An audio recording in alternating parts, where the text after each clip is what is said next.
Hey everybody, it's day 3 of my home training with my guide dog Francis, and the school that's actually training me is Guiding Eyes for the Blind. They're out of Yorktown Heights in New York, which is where I live.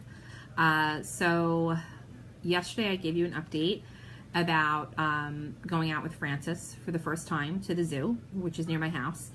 And the first time there, she didn't officially lead me. It was more of teaching her the markers, teaching her where the streets were, where we had to turn, with the help of the trainer. And that was in the morning. In the afternoon, I gave you a little update, and then in the evening I went back out with the trainer. When I went back out with the trainer attached a lead, another leash, to the dog and walked on the opposite side of her to make sure that we got everything just right. So, you know, I really wasn't knowing, or really didn't know what to expect. I kind of just figured, you know, if she went the wrong way, this was gonna, you know, teach her. I was blown away, like literally blown away. This dog, who had done this route one time, got me from my house to the zoo. She remembered where to go, where to stop, where to turn for the main gate, which I couldn't believe the gate, because the gate had actually been closed when we had done the route in the morning.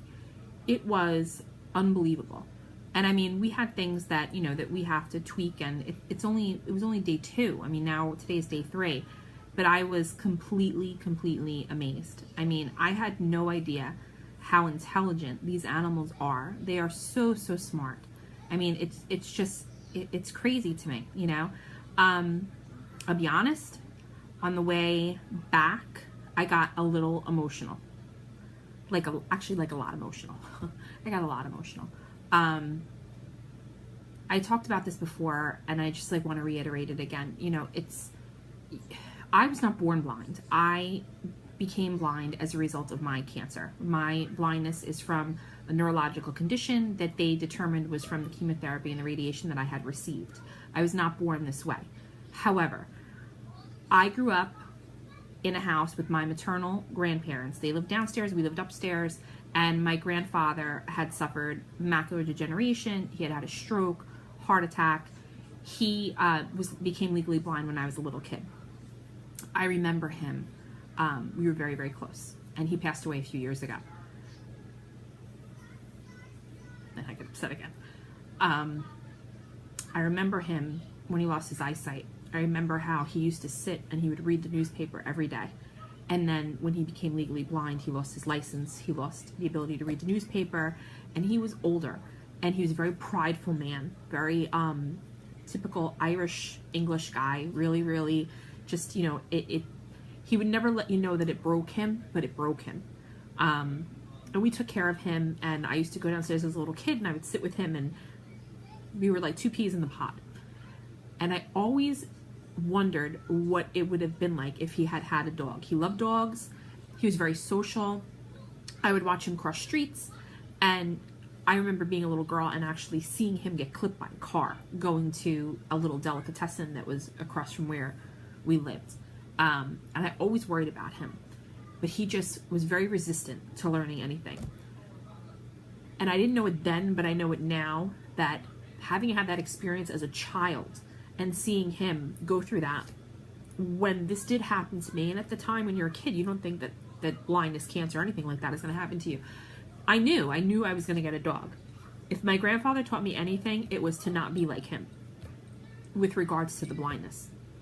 And I know I made the right choice, seeing what that dog did for me yesterday. It was amazing. It was absolutely amazing. And I had the trainer attached to me. Now this morning, we got up. It was the first day that my husband had to go back to work. So my husband works different shifts, but he was working at graveyard yesterday. So it was Francis and I last night. Took my conference call, watched a movie, relaxed. She was exhausted. She went to sleep. Kids went to sleep. She woke up this morning, happy to see the kids. Kids were happy to see her. That was great. But my husband still wasn't home yet. So my day started. It was getting kids up, making breakfast, changing diapers, let the dog out, feed the dog, make sure everything was good to go with that, wait for my husband to come home, trainer to come, out the door. So we were out the door by like 9:30. This was the first time today that we did it where the trainer was behind me, but there was no additional leash So it was all me with the dog being guided to the zoo. And it was like, wait for it, this is what it was like. Jack and Rose on the Titanic. It was like, oh, you know, I can't sing, but that's what it was like. It was like that end of the boat moment. And you just felt like, free. It was like freedom. Freedom. I was all about it. I was all about it. Let me tell you, it was absolutely friggin' amazing. Felt awesome. Awesome, awesome, awesome. Everything that I felt yesterday was like dissipated. I felt like I had found my groove, even getting over there. It was really, really great. I mean, it just like, it felt amazing. I felt like, you know, like I was like, wow, like this is awesome. Like I could, you know, my husband could come home or whatever. I can go out by myself. Like it became like, I knew it in my head, but then feeling it, it was like, all right, this is reality. And what a gift, right? What a gift for these puppy raisers out there. I thank you. I thank you. I thank you. I thank you. Because you're giving me my life back. And I thank you for that. I really do. So, for all you out there that have done that, thank you. I'm not even like a quarter through this process. And I just feel the difference already. I feel the difference emotionally, physically. Sometimes it's hard to verbalize that with the trainer. I tried to be as open with her as I can. You hear all about the training, but you don't hear about like the emotional highs and lows of this process. That's what I'm trying to give you with this. She doesn't know I'm videotaping every day, but I'm keeping a video diary of this because I want to put it up and I want you guys to be able to watch it so you know what to expect. But again, you know, it was super, super hot today in New York, really warm, like close to 90s.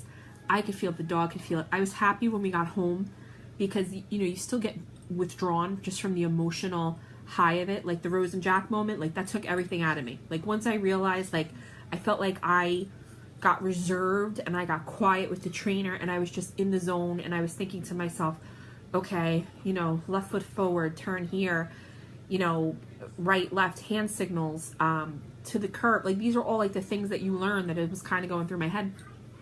And once we got home, like I needed time to decompress and she left and then it was just like back into mommy mode. So the home training, I'm still finding difficulty just balancing my roles, wife, mother, professional. You know, it's really hard. This afternoon, we're going to that conference that I had mentioned yesterday.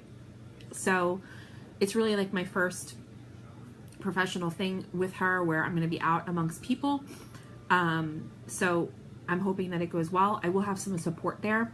My really good friend Arlene is going to be there with me, which is great.